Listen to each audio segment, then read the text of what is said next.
Welcome back, YouTube. So today we are going to cover everything Devastation Evoker for Season 4 Dragonflight patch 10.2.7. We are going to cover talents, gear, rotation, and a little bonus on the concept of clipping / chaining, because a lot of people come to my stream and ask me, hey, what is that? And can you explain it? So I'm just going to put it in this guide so that everyone has it. To give you some confidence that I know what I'm talking about, I am a multi-gladiator Devastation main since day one on the alpha for Dragonflight. I completely dropped mage, which is what I mained for about 8 years, and I have been as high as rank 1 in solo shuffle and as high as about 2700 in threes. I'm currently sitting at number 10 on the ladder. I was as high as number 2 at 2720. So you can be sure that the information that you're going to get here today is going to be useful and it's going to be correct. All right, so let's go over the talents, and there are 2 different ones that I like to use. My main bread and butter forever and always is going to be this one, and I will link it in the description below. This is the build that I got 3K with in Season 1 in Solo Shuffle. It's just been tried and true. It never lets me down. It always is going to have value, and we'll cover a little bit of the things that I change here and then for different comps that I play or the people that I play against. All right, let's start with the left side. So generally, it's always going to look like this. I used to be a big fan of Attuned to the Dream, but Regenerative Magic is actually really strong. They buffed Leech on Devastation, so it ends up doing a decent amount of healing. And plus, like, if I took this away, then, you know, I guess I put one here or put one here. There's a couple ways you could do it. If you don't really need Unravel, let's say, and you're like, okay, I need to like survive through a rot comp, then I'll put 2 in here. That'll be fine. But generally, I always like to have a Pressing Roar because, you know, with our 1 minute goes and deep breaths, it can be really strong if I can line that up. Let's see, anything I changed on the left side here? If I'm playing into a sub rogue, or maybe like a DH in 2s or something, and I want to heal back up really quickly, then I'll change this, just so that I can do it faster.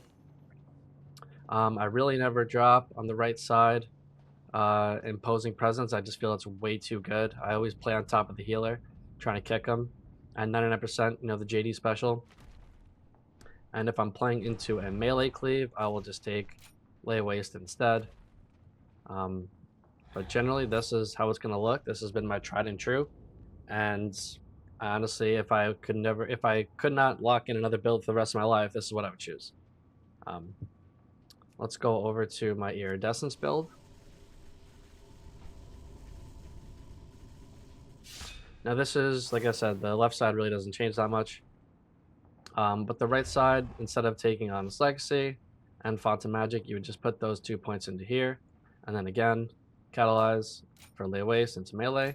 But this is really good for solo, and I feel like it's great into pretty much everything. The only time that I'm really going to want to play my first build is into melee, because I'm going to want the 1 minute deep breath just to continue to get away from them or just stun them off of my teammate like more often. It's a lot more useful that way.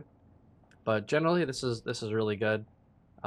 You're totally fine running this.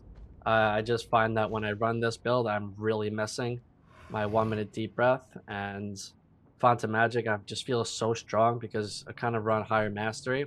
We'll get into that in a little bit with the stats, but you know, your casts tend to be pretty slow, especially on your powers.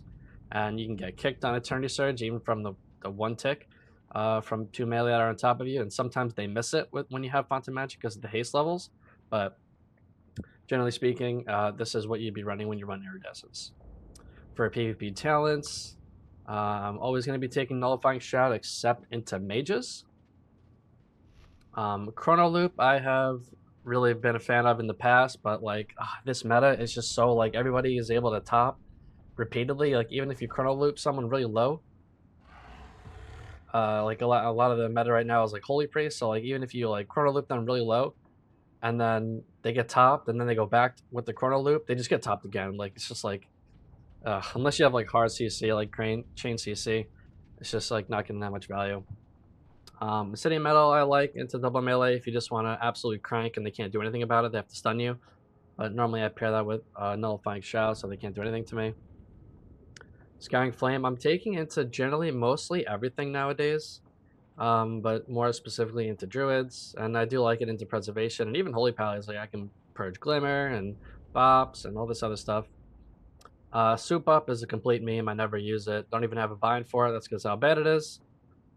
Crippling Force is a good flex point, I would say. Flex talent into melee. But generally, I really wish, I really wish this talent did. I really wish it did healing reduction. That would be great instead of a slow. Divide and Conquer, I take very sparingly. I only really use this when I am playing Frost DK, me, and a healer.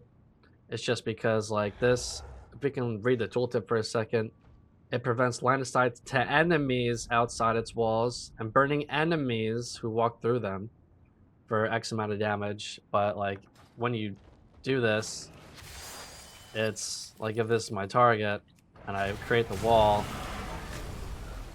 it's line of sight. So I don't use it, especially I don't use it in solo because I get hate messages when I'm playing and say, dude, what is that wall? And so I just don't use that anymore. Unless I'm playing with a Frost DK and it's very controlled threes where I'm doing proper setups and we're all, coordinating with triple CC and doing all that. Dreamcatcher I do like into priests, only because they fade, they death, and then most of them are night elves, so then they meld, and then after all that, I'm gonna get you. I'm gonna sleep them. Dreamwalker's Embrace. I don't really take this talent literally ever. It's such a hard thing to pull off, and the reward that you get from it isn't even that strong. And people just move out of it. And then I never take off in Bird and Flight because that's 25 yards. I'm not going to be slowed if you're going to outrange me all the time. So that's just not going to happen. I'm not going to deal with it. Okay, so let's go over. So those are the builds that I run. Let's go over the gear. I like the setup that I have right now. This is a mixture between Mastery, Verse, and Haste. And I do run 4-set. And everything else that I can do, I will put Mastery Verse if I can, and take Waking Stats. I have the Skillful Limited Diamond with Primary Set Mastery, max level. I do Speed Enchants, and then the Belt Clasp, First Mastery, everything. I do like Furious Boots of Reprieve. That's my first embellishment that I got, and then I take the Mastery as well. Improves the combo to your gear, allowing after zone of focus, 90% health, 772 mastery. Pretty good. And then I have one ring, haste verse, but I honestly like this. I think I'm going to keep this. If anything at all, I would actually just make a crafted ring with haste verse on it, and not verse mastery, only because I do like the haste. And then I run the alacrity trinket, and sometimes I will run BM trinket into certain things. And then I have the Verse Mastery Staff. I've been trying very hard to get the Legendary, but it just hasn't been happening. And so that's it on the gear. Okay, let's go over the rotation. So this will be for my main build that I'm always running. And these are the honor talents that I'm normally taking. And so the gates are going to open. And for what I do before in the gates, I have this little fancy weak guard here that tells me my Emma Blossom ready. So I just press that in the starting room so that I can get Ancient Flame up immediately. That way, Emma Blossom is back up by the time I'm out there and fighting. And so I generally, go in there, mount up, and then hit a pillar, Nullifying Shroud, and then I'm just, trying to get procs or whatever. And then, let's say like all the 3 enemies stack up, I'll root, I will pressing roar, and then I will deep breath all of them, stun them, turn around, Dragon Rage, Shattering Star, Eternity Surge, hit the Scales Fire Breath, and then start Laser and Disintegrates. And then I'll do it when I get to the end. I like to swipe twice just so I get more procs. And then continue to laser disintegrates, getting that reduction with causality. And then extend, Shattering Star for my Eternity Surge for maximum damage. And then towards the end of my Dragon Rage, I always like to, instead of channeling Disintegrate, if I get a proc like that, I would either just launch a proc for the Essence Burst, or just swipe again with Azure Strike, just so that I can guarantee those procs so that I can continue to crank outside of it. Now that's a lot of damage. It's 254k damage, like sustain, like Disintegrate's doing crazy damage.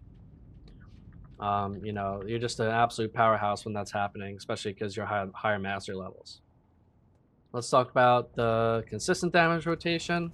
So when your cooldowns are down, all you're doing is you're just trying to get a Fire Breath out on as many targets as possible. Shattering Star of cooldown, Eternity Surge, Laser Disintegrates. And when you get to the end, make sure the cast finishes because of how Disintegrate is designed, and we'll talk about in a little bit with clipping and chaining.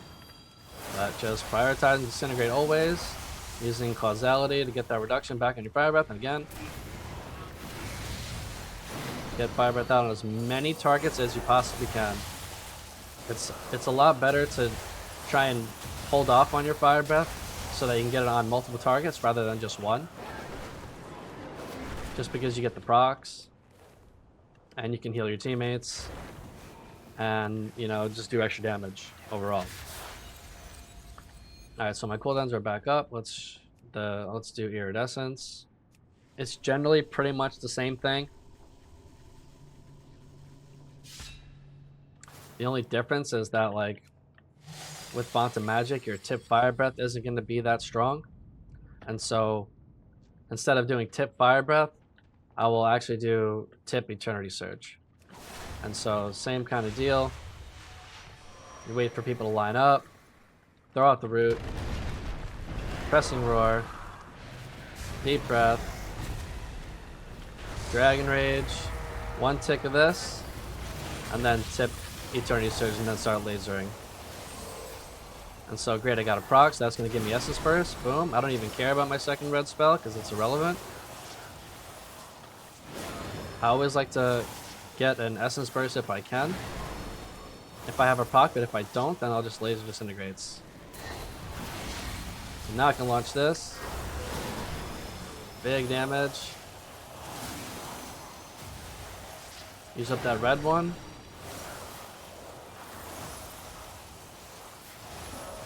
And just continue to Laser Disintegrate. So when you get to the end, if you have a proc, great. If you don't, then just Azure Strike to keep it going. And just Laser and Disintegrates.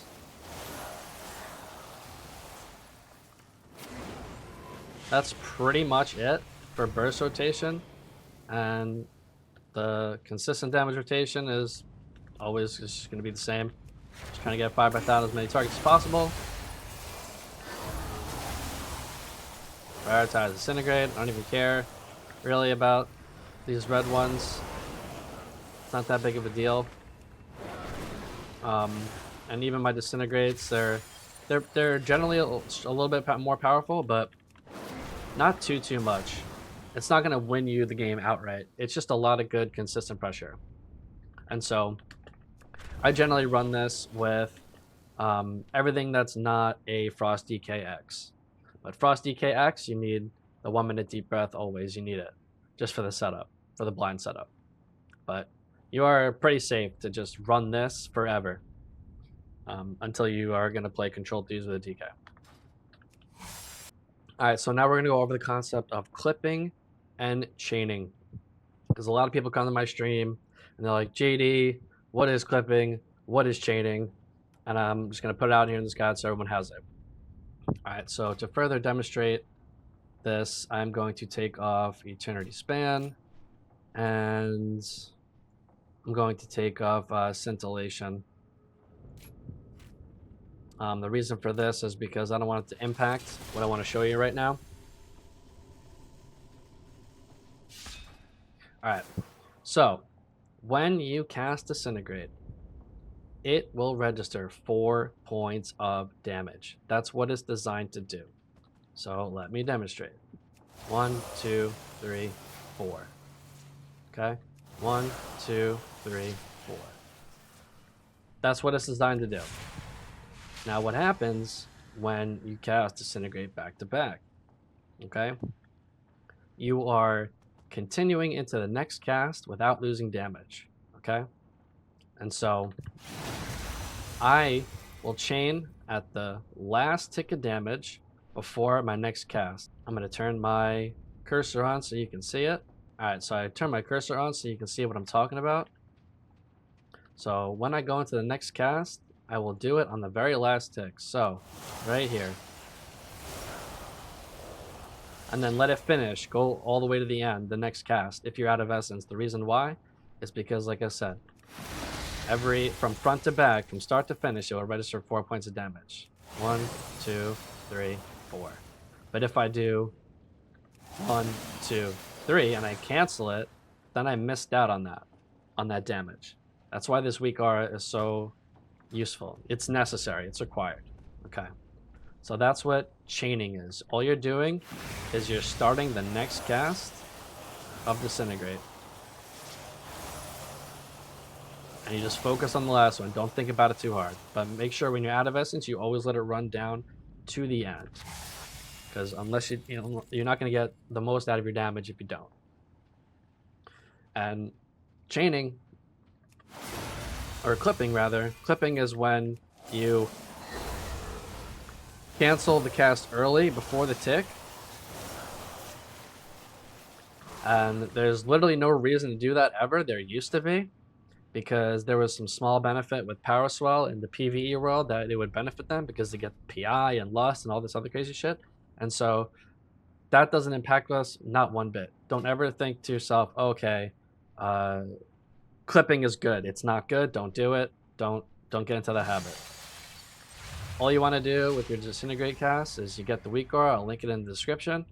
And when you're chaining Disintegrates, just focus on the last tick mark here to go to the next one. Because all you're doing is starting the next cast. The next register points of damage. That's all you're doing. And so if you don't do it that way, right? And let's say you, like, for some weird reason, do this. This makes no sense, right? That doesn't make any sense. You're canceling your uptime on your target, which you don't want to be doing that, right? And so again, all you want to do is focus on the last tick mark and go to the end and begin again. So right here, last tick mark, and then once you run out of essence, let it run down all the way to the end, because if you don't, you're gonna miss out on damage. All right, so that's it for the guide. I hope you guys enjoyed. If you want to catch me live on my stream, it is JD_YaDig, where I push rank 1 in solo shuffle and push high 3s. And so I would really appreciate it if you go check me out there. But other than that, leave any questions, comments that you have down in the video below. I really appreciate it. All right, thanks guys. I'll see you next one.